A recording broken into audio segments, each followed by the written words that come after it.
All right, so as we get to the passenger side underneath the Sedona, we have 4 clips that need to come out. And as you can tell by the discoloration, this piece should be black, and you can see how much washer fluid has been leaking, which is not good. Then once we get into the wheel well, we're going to have 4 more clips that need to come out. All right, guys, so once you have all the bottom clips out, you're going to find evidence here that there was a leak. So you can see that area that's a lot more wet right here versus the dry area to the left. And on the 2015 to 2020 Sedonas, I believe that's the age range, you see that pump. So I marked in blue tape. So I got the order of the rear wiper and washer versus the front. So I went ahead and labeled that.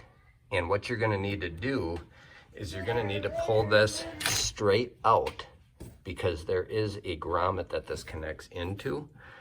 And so when you pull that straight out with everything disconnected, so you have to pull the tube on this side and the far side, which you can't see. And then this top clip with the wiring harness, there's a little piece that you have to push in and then lift up.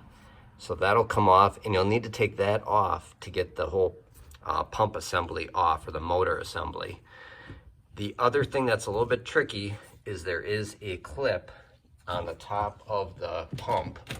So I'll show you on the bad pump right here.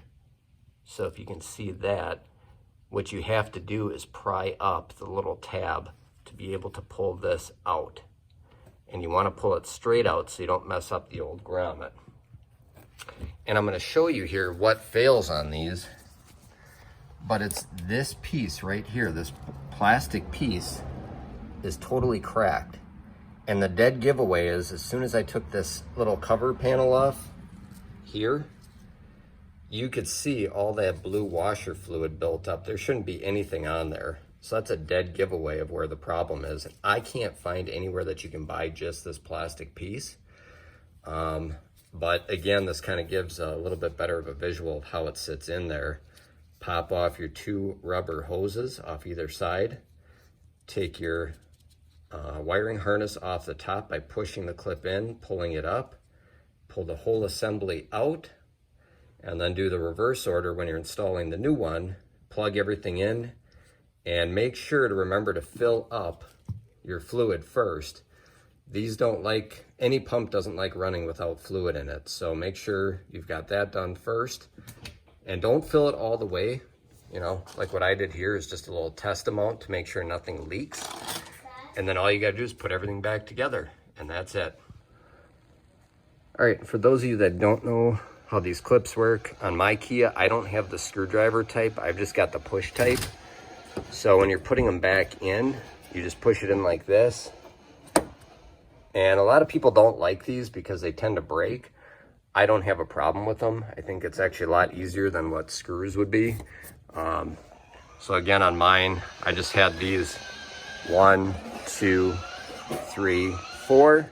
And on the bottom side, I actually had 3, but there's a total of 4. So I had to go ahead and buy more more clips off of Amazon, and I will put a link in the description for both the pump and the clips that I purchased from Amazon.